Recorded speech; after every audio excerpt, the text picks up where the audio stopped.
네, 이 시간 우리가 함께 나눌 말씀은 마태복음 11장 7절부터 19절까지 말씀입니다. 마태복음 11장 7절에서 19절 말씀, 제가 가진 성경으로는 신약 17쪽에 있습니다.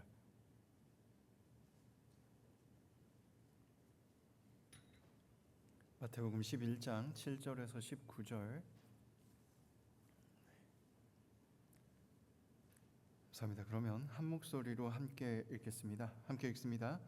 그들이 떠남에 예수께서 무리에게 요한에 대하여 말씀하시되 너희가 무엇을 보려고 광야에 나갔더냐? 바람에 흔들리는 갈대냐? 그러면 너희가 무엇을 보려고 나갔더냐? 부드러운 옷 입은 사람이냐? 부드러운 옷을 입은 사람들은 왕궁에 있느니라. 그러면 너희가 어찌하여 나갔더냐? 선지자를 보기 위함이었더냐? 옳다. 내가 너희에게 이르노니 선지자보다 더 나은 자니라. 기록된 바 보라, 내가 내 사자를 내 앞에 보내노니 그가 내 길을 내 앞에 준비하리라 하신 것이 이 사람에 대한 말씀이니라. 내가 진실로 너희에게 말하노니 여자가 낳은 자 중에 세례 요한보다 큰 이가 일어남이 없도다. 그러나 천국에서는 극히 작은 자라도 그보다 크니라. 세례 요한의 때부터 지금까지 천국은 침노를 당하나니 침노하는 자는 빼앗느니라. 모든 선지자와 율법이 예언하는 것은 요한까지니 만일 너희가 즐겨 받을진대 오리라 한 엘리야가 곧 이 사람이니라. 귀 있는 자는 들을지어다. 이 세대를 무엇으로 비유할까? 비유하건대 아이들이 장터에 앉아 제 동물을 불러 이르되 우리가 너희를 향하여 피리를 불어도 너희가 춤추지 않고 우리가 슬피 울어도 너희가 가슴을 치지 아니하였다 함과 같도다. 요한이 와서 먹지도 않고 마시지도 아니하매 그들이 말하기를 귀신이 들렸다 하더니 인자는 와서 먹고 마시매 말하기를 보라, 먹기를 탐하고 포도주를 즐기는 사람이요 세리와 죄인의 친구로다 하니 지혜는 그 행한 일로 인하여 옳다함을 얻느니라. 아멘. 우리 함께 말씀 나누겠습니다. 오늘도 주님을 사랑하셔서 예배 자리에 나오신 여러분들에게 주님 사랑이 가득하기를 간절히 소망합니다. 세상은 옳은 일을 별로 좋아하는 것 같지 않습니다. 옳은 일을 하면 사람들이 바로 손가락질을 하잖아요. 근데 정말 그럴까 이렇게 생각을 해보면요, 오히려 옳은 일을 너무 좋아해서 손가락질 하는 걸 알 수 있습니다. 올바르게 살고 싶고 더 정직하게 살고 싶은데 나는 그럴 수 없다는 걸 너무 잘 알아요, 사람들이. 그러다 보니까 누군가가 나보다 이만큼만 더 올바르게 보이면 어떻게든 끌어내리려고 애를 씁니다. 누군가가 나보다 이만큼 더 잘하는 것 같으면 진짜로 어떻게든 흠을 찾아 헤맵니다. 그래서 끝끝내는 그 사람을 끌어내려서 저 아래로 내던져버리려고 해요. 세례 요한이 겪은 일, 예수님이 겪은 일이 바로 그런 일이었습니다.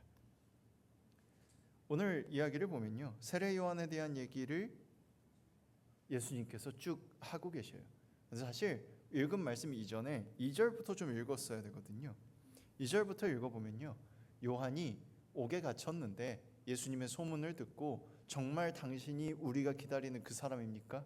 아니면 우리가 다른 사람을 기다려야 됩니까? 라고 묻기 위해 제자들을 보냅니다. 그리고 그 물음을 들은 예수님이 이렇게 대답하셔요. 너희가 가서 듣고 보는 것을 요한에게 알리되 맹인이 보며 못 걷는 사람이 걸으며 나병 환자가 깨끗함을 받으며 못 듣는 자가 들으며 죽은 자가 살아나며 가난한 자에게 복음이 전파된다 하라. 누구든지 나로 말미암아 실족하지 아니하는 자는 복이 있도다. 지금 요한이 제자들을 통해 뭘 물었다고요?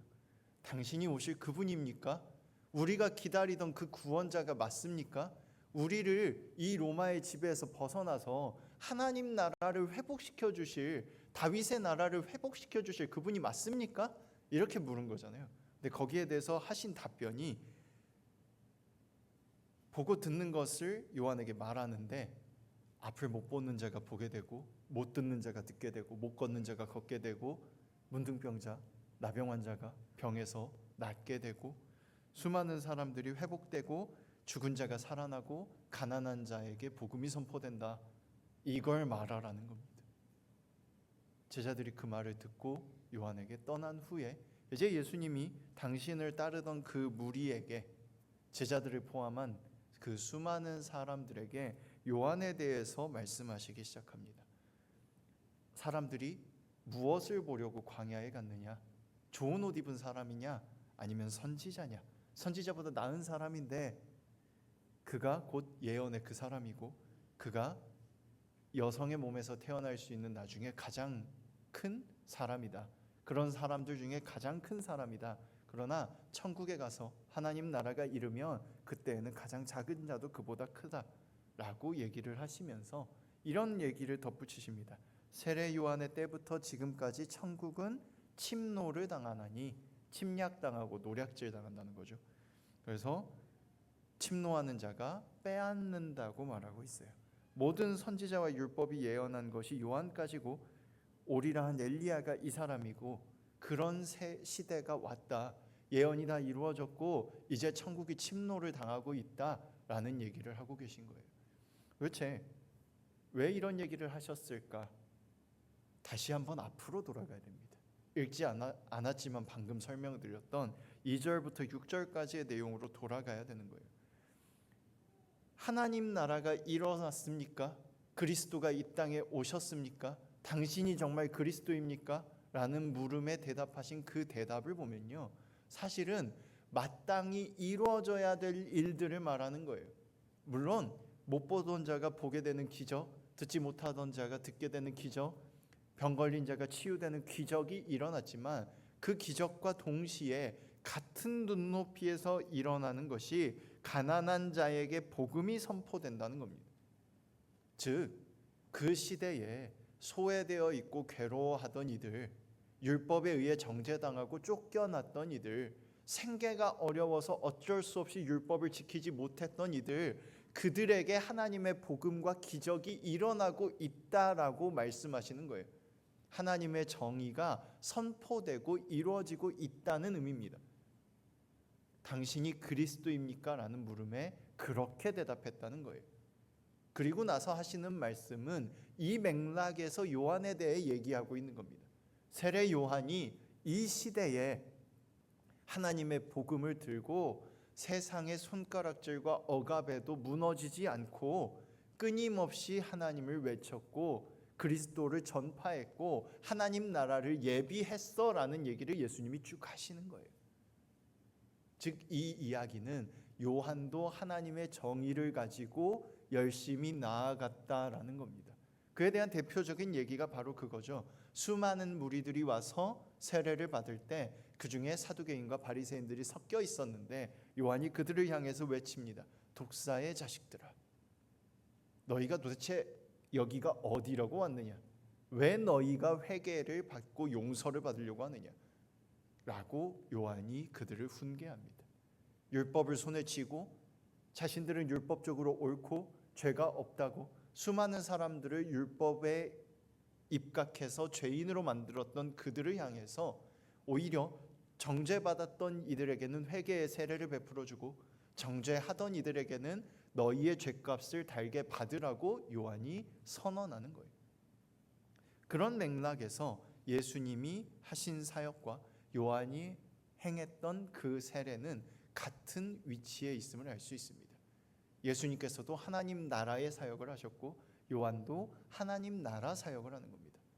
사실 성경을 잘 읽어보셨으면 모두 다 이미 알고 계시겠지만 요한도 이렇게 외쳤고 예수님도 이렇게 외쳤습니다.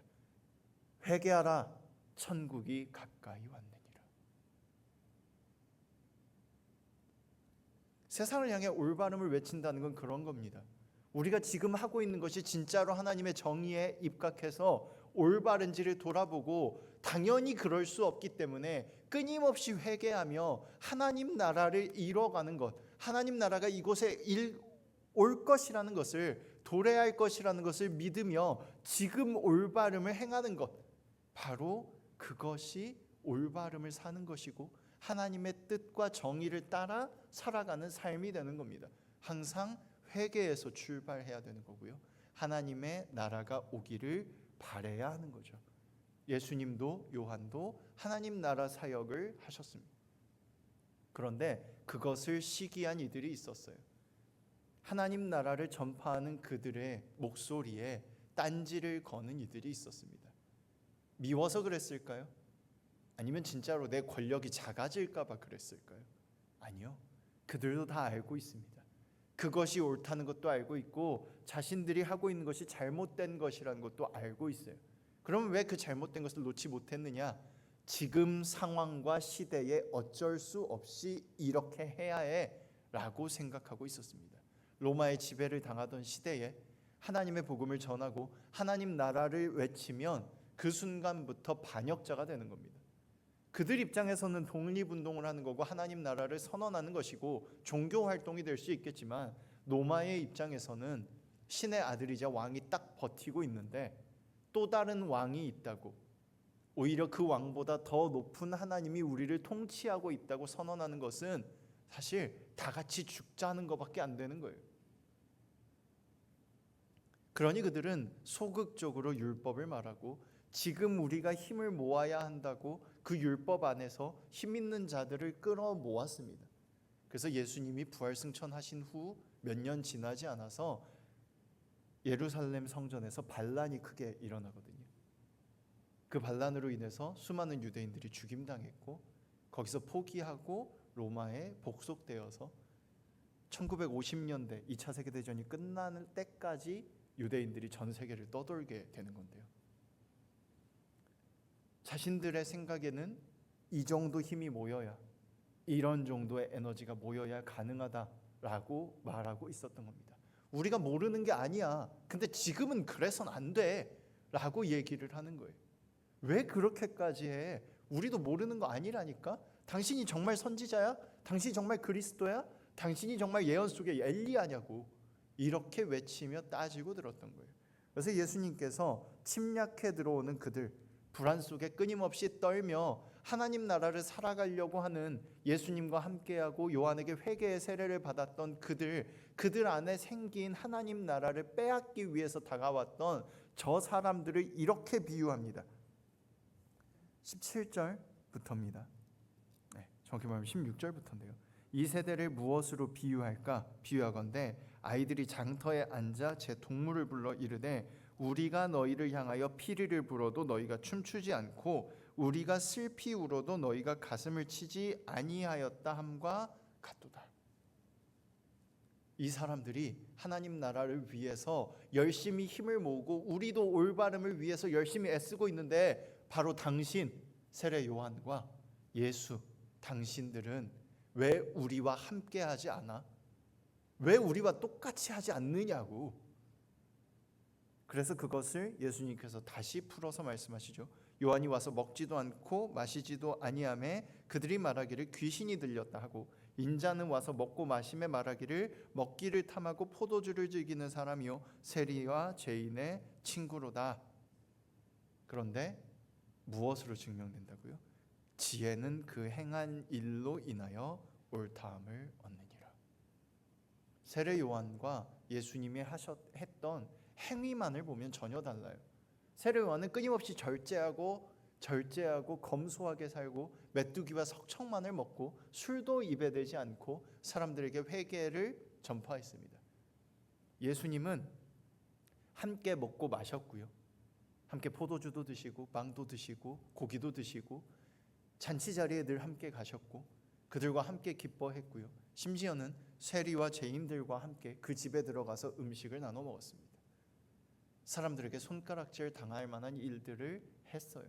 그럼에도 수많은 가난한 사람들, 억압당하던 사람들, 병을 갖고 있던 사람들, 율법에 의해 소외된 수많은 사람들은 세례 요한을 따랐던 것처럼 똑같이 예수님을 따릅니다. 왜? 그가 행하는 행동이 하나님 나라의 일이었기 때문에. 그와 함께 있을 때 그곳에 하나님 나라가 있음을 느낄 수 있었기 때문에. 차별당하고 손가락질 당하던 우리가 저 손가락질 당하는 저 선지자와 함께 있으면 우리가 사람 대우를 받을 수 있었기 때문에 함께 했던 겁니다. 예수님도 세례 요한도 수많은 공격과 손가락질, 하나님 나라를 빼앗기 위한 침략 앞에서 그들을 바라보며 그들에게 보다 더 올바르게, 보다 더 큰 사랑을 베풀고 하나님 나라가 그곳에 임할 수 있도록 정의를 행하셨습니다. 오늘 우리를 돌아봅니다. 우리의 연약함을 마주합니다. 우리는 예수님의 제자들이나 세례 요한이 되길 늘 원합니다. 때때로는 예수님처럼 되기 원하는 이들도 많습니다. 그러나 우리가 그렇게 되기 위해서 제일 먼저 해야 되는 것은 우리는 우리라는 걸 깨닫는 겁니다. 우리의 연약함을 외면하지 않았으면 좋겠습니다. 우리는 연약합니다. 내가 얼마나 연약한지 내가 제일 잘 알잖아요. 그리고 세례 요한이 외쳤던 것처럼, 예수님이 말씀하셨던 것처럼 먼저 회개할 수 있길 원합니다. 우리가 회개할 때, 우리의 연약함을 인정할 때, 하나님 앞에 그것을 들고 나갈 때 하나님이 우리와 함께 하고 계심을 깨달을 수 있는 줄 믿습니다. 하나님이 함께 하셔야 기적이 일어납니다. 우리에게 주신 권능으로 기적이 일어나는 것이 아니라 우리가 기도하고 하나님과 함께 할 때 하나님께서 기적을 행하시는 겁니다. 그걸 잊지 않는다면 우리가 회개부터 할 수 있고, 우리가 더 커지려고 하기보다는 우리가 우리됨으로써 하나님과 동행하며 기적이 일어나는 그 길을 하나님과 함께 걸을 수 있을 줄로 믿습니다. 수많은 이들이 우리에게서 천국을 빼앗으려고 합니다. 하나님 나라를 끊임없이 빼앗아 가려고 합니다. 우리가 미워서가 아니라 자신들도 그렇게 살고 싶은데, 행복하게 오늘을 열심히 성실하게 더 올바르게 속임수 쓰지 않고 사람을 사랑하면서 살고 싶은데 그러지 못하기 때문에 그렇게 살아가려고 하는 우리를 공격하는 겁니다. 우리가 할 일은 그들에게 너 왜 그래? 라고 말하는 것이 아니라, 부럽니? 그러면 함께 하자. 나도 부족해. 하나님이 함께 해주셔서 지금 이렇게 살 수 있는 거야. 하나님이 너도 사랑해 주신대. 하나님이 너도 사랑하신대.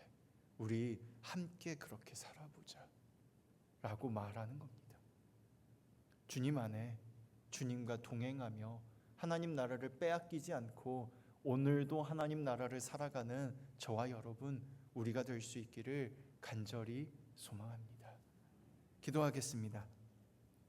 사랑의 하나님, 감사합니다. 수많은 이들이 우리를 공격합니다. 우리가 하나님과 함께 하려 할수록 더 많이 우리를 손가락질하고 우리를 끌어내리고자 애씁니다.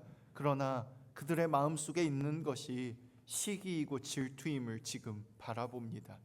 우리의 연약함을 주님 앞에 내어놓사오니 우리에게 더 넓은 마음을 허락하셔서 그들도 우리와 같이 연약하지만 함께 걸어갈 수 있음을 그들에게 전할 수 있도록 주님 용기를 불어넣어 주시옵소서. 함께하여 주시옵소서. 우리가 주님과 함께할 때 기적이 일어남을 믿사오니 주님 이 시간 이곳에 임하여 주시옵소서. 언제나 우리를 사랑하시는 줄 믿으며 예수님 이름으로 기도합니다.